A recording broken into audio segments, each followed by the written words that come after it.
नमस्कार, मैं प्रवीण और आप देख रहे हैं पब्लिक मीटर। दोस्तों, वीडियो में आपको दिखाएंगे कि फ्रांस के राष्ट्रपति और कनाडा के प्रधानमंत्री ने डोनाल्ड ट्रंप को आखिरकार क्या खरी खरी सुनाई है, एक तरह से रगड़ दिया है। उसके बाद लोग सवाल उठा रहे हैं कि हमारे मोदी जी इस अंदाज में ट्रंप को जवाब क्यों नहीं दे पा रहे, जबकि ट्रंप हम पर टैरिफ लगाए जा रहे हैं। रोजाना भारत का मजाक उड़ाते हैं, पीएम मोदी का मजाक उड़ाते हैं। उसके बावजूद पीएम मोदी के मुंह से ट्रंप के लिए अगर शब्द निकलते हैं तो सिर्फ तारीफ में निकलते हैं। फ्रांस के राष्ट्रपति कनाडा के प्रधानमंत्री की तरह जवाब क्यों नहीं दे सकते, ये लोग सवाल उठा रहे हैं। अब आपको बताते क्या सुनाया है फ्रांस के राष्ट्रपति ने और कनाडा के पीएम ने। चूंकि ट्रंप खुली दादागिरी पर उतर आए हैं, सब पर टैरिफ लगाए जा रहे हैं। यूरोप के भी कई देशों पर अब टैरिफ लगाने का ऐलान किया है, नया टैरिफ लगाने का ऐलान किया है। इसके अलावा ग्रीनलैंड पर भी विवाद छिड़ गया है, उस पर भी कब्जा करने का दावा कर रहे हैं कि हमारी नजर ग्रीनलैंड पर है, हम ग्रीनलैंड पर कब्जा कर सकते हैं। इस तरह के बयान ट्रंप के आए हैं, तो उसे लेकर दुनिया के कई देश नाराज हैं, फ्रांस भी नाराज है और कनाडा को लेकर भी तमाम तरह की बयानबाजी ट्रंप करते रहते हैं। तो कनाडा के पीएम ने क्या कहा, पहले वो आपको सुनाते अमेरिका की खुली दादागिरी को लेकर, उसके बाद फ्रांस के राष्ट्रपति का बयान भी आपको सुनाएंगे। वर्ल्ड इकोनॉमिक फोरम में मार्क कार्ने कनाडा के पीएम क्या कहते हैं, वो कहते हैं, आज कनाडा की हकीकत काफी कठोर है। हर दिन हमें ये याद दिलाया जाता है कि हम महाशक्तियों के टकराव के दौर में जी रहे हैं, जहां नियमों पर आधारित व्यवस्था धुंधली पड़ती नजर आ रही है। आज ऐसा लगता है कि ताकतवर अपनी मनमानी कर रहे हैं और कमजोरों को सहना पड़ता है। अंतर्राष्ट्रीय संबंधों में इसे एक स्वाभाविक तर्क मान लिया गया है और इस वजह से कई देश मुश्किलों से बचने के लिए बस साथ चलने या समझौता करने की कोशिश करते हैं, इस उम्मीद में कि वो सुरक्षित रहेंगे, लेकिन ऐसा होगा नहीं। तो सुरक्षा को लेकर सवाल उठाते कनाडा के पीएम आगे कहते हैं, तो हमारे पास विकल्प क्या है। 1978 में वाक्लेव हावेल ने एक निबंध लिखा था, the power of the powerless. उन्होंने पूछा कि कम्युनिस्ट सिस्टम खुद को कैसे टिकाए रखता है। उन्होंने एक दुकानदार का उदाहरण दिया जो हर सुबह अपनी खिड़की पर दुनिया के मजदूरों एक हो जाओ का साइन बोर्ड लगाता है। वो खुद इस पर यकीन नहीं करता, कोई नहीं करता, लेकिन वो इसे सिर्फ इसलिए लगाता है ताकि उसे कोई परेशानी ना हो। जब हर दुकानदार यही करता है तो ये झूठा सिस्टम बना रहता है। हावेल ने इसे झूठ के भीतर जीना कहा। यह व्यवस्था सच से नहीं बल्कि हर किसी के सच होने का नाटक करने की इच्छा से चलती है। तो दुनिया के कम ताकतवर देशों को लेकर मार्क कार्ने कटाक्ष करते हैं कि सबने एक बोर्ड लगा रखा है कि सब एक रहो तो सुरक्षित रहोगे, लेकिन हकीकत में ऐसा है नहीं।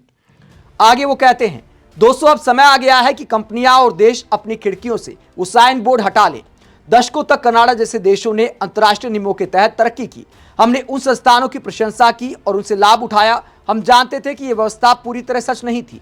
ताकतवर देश अपनी सुविधा के अनुसार खुद को नियमों से अलग कर लेते थे, लेकिन यह दिखावा काम का था क्योंकि अमेरिकी प्रभुत्व ने एक स्थिर वित्तीय व्यवस्था और सुरक्षा प्रदान की। इसीलिए हमने भी वो साइन बोर्ड अपनी खिड़की पर लगाया और हकीकत और दिखावे के बीच के अंतर पर चुप्पी साधे रखी। आगे कनाडा के पीएम कहते हैं, लेकिन अब यह सौदा काम नहीं कर रहा है। मैं सीधे शब्दों में कहूं तो किसी बदलाव से नहीं बल्कि एक बड़े विच्छेद के दौर से गुजर रहे हैं। पिछले 2 दशकों के संकट ने यह साफ कर दिया है कि जरूरत से ज्यादा वैश्विक एकीकरण के अपने खतरे हैं। हाल के दिनों में महाशक्तियों ने आर्थिक संबंधों को हथियार की तरह इस्तेमाल करना शुरू कर दिया है। यहां पर टैरिफ पर शायद इशारा कर रहे हैं, जो ट्रंप टैरिफ पर टैरिफ लगाए जा रहे हैं उसे लेकर कनाडा के पीएम इशारा करते हैं। आगे कहते हैं, सप्लाई चेन को कमजोरी की तरह इस्तेमाल किया जा रहा है। आप अब आपसी लाभ के उस झूठ में नहीं रह सकते जब एकीकरण आपकी गुलामी का कारण बन जाए। आगे वो दुनिया के संस्थानों पर सवाल उठाते हैं, WTO पर सवाल उठाते हैं। संयुक्त राष्ट्र और कोप जैसे संस्थान कहते हैं कि खतरे में ये सारे संस्थान। ताकतवर लोगों के पास उनकी ताकत है, लेकिन हमारे पास भी कुछ है, दिखावा बंद करने की क्षमता, हकीकत को पहचानने की हिम्मत, अपने देश को मजबूत बनाने का इरादा और साथ मिलकर काम करने की ताकत। यही कनाडा का रास्ता है। हम इसे खुले तौर पर चुनते हैं और यह रास्ता उन सभी देशों के लिए खुला है जो हमारे साथ चलना चाहते हैं। तो मार्क कार्ने एक तरह से दुनिया के बाकी देशों से कहते हैं कि अब दादागिरी को जवाब देने का वक्त आ गया है। खिड़की से वो बोर्ड हटाने का समय आ गया है कि सब साथ चलो तो सुरक्षित रहोगे। तो ये कहते मार्क कार्ने और दुनिया की वैश्विक संस्थाओं पर सवाल उठाते कि इनका क्या औचित्य बाकी रह गया है। वहीं फ्रांस के राष्ट्रपति मैक्रो क्या कहते हैं, अमेरिका की दादागिरी पर कटाक्ष करते हुए कहते हैं, आज हम अस्थिरता और असंतुलन के दौर में पहुंच रहे हैं, चाहे वो सुरक्षा और रक्षा का मामला हो या अर्थव्यवस्था का। आज दुनिया लोकतंत्र की बजाय तानाशाही की ओर झुक रही है। 2024 में 60 से अधिक युद्ध हुए, जो एक रिकॉर्ड है। संघर्ष अब एक सामान्य बात बन गई है और हाइब्रिड खतरे अंतरिक्ष, डिजिटल और साइबर क्षेत्रों तक फैल रहे हैं। ये बिना नियमों वाली एक ऐसी दुनिया बनती जा रही है जहां अंतर्राष्ट्रीय कानून को पैरों तले कुचला जा रहा है और केवल ताकतवर का कानून ही मायने रख रहा है। तो यहां पर अमेरिका पर कटाक्ष करते हैं मैक्रो की ताकतवर का ही कानून चल रहा है। संयुक्त राष्ट्र के जो नियम कानून है उन्हें ताक पर रखा जा रहा है। आगे मैक्रो कहते हैं, अगले महीने यूक्रेन के खिलाफ रूस का हमला अपने चौथे साल में कदम रखेगा। इसके साथ ही मध्य पूर्व और अफ्रीका में भी संघर्ष थमने का नाम नहीं ले रहा। साफ दिख रहा है कि बहुपक्षवाद कमजोर पड़ रहा है क्योंकि बड़ी अर्थव्यवस्थाएं अंतर्राष्ट्रीय संस्थाओं से दूरी बना रही हैं। यह इसलिए कहा मैक्रो ने क्योंकि अमेरिका ने बहुत सारे जो संगठन है उससे हटने का ऐलान किया। उसे लेकर मैक्रो कटाक्ष कर रहे हैं कि महाशक्तियां अब अंतर्राष्ट्रीय संस्थाओं से दूरी बना रही हैं। जब सामूहिक फैसले और शासन कमजोर होते हैं तो सहयोग की जगह बेरहम प्रतिस्पर्धा ले लेती है। आगे मैक्रो कहते हैं, एक तरफ संयुक्त राज्य अमेरिका है जिसके व्यापार समझौते हमारे निर्यात के हितों को नुकसान पहुंचाते हैं और यूरोप को दबाव में लाने की कोशिश करते हैं। तो साफ तौर पर अमेरिका का नाम लिया मैक्रो ने और कहा कि यूरोप को दबाव में लाने की कोशिश की जा रही है अमेरिका के द्वारा। आगे कहते हैं, दूसरी तरफ चीन है जहां जरूरत से कहीं ज्यादा उत्पादन यानी भारी ओवर कैपेसिटी हमारी पूरी औद्योगिक व्यवस्था को नुकसान पहुंचाने की धमकी दे रही है। इसका जवाब है ज्यादा सहयोग और सोचने का एक नया तरीका अपनाना। खास तौर पर यूरोप के लिए आर्थिक संप्रभुता और रणनीतिक स्वायत्तता ही इसका सबसे अहम समाधान है। आगे मैक्रो कहते हैं, हमें दो रास्तों से साफ तौर पर बचना होगा। पहला, ताकतवर के कानून को चुपचाप मान लेना जिससे हम दूसरों के जागीरदार बन जाएं। दूसरा, सिर्फ नैतिक बातें करते रहना और खुद को किनारे लगा देना।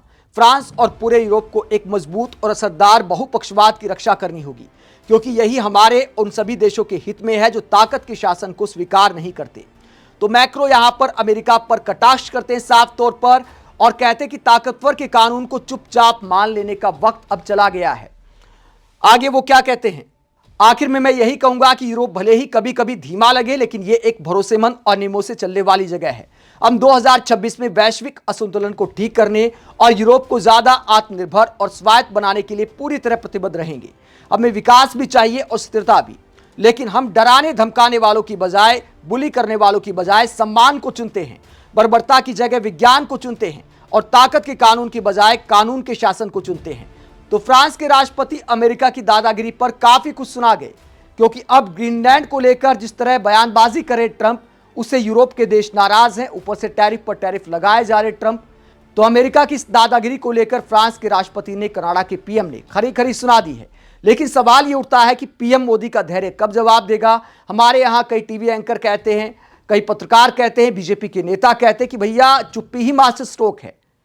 लेकिन क्या चुप्पी से समाधान हो जाएगा या ट्रंप को उन्हीं के अंदाज में जवाब देने का वक्त आ गया है, आवाज में आवाज मिलाने का वक्त आ गया है।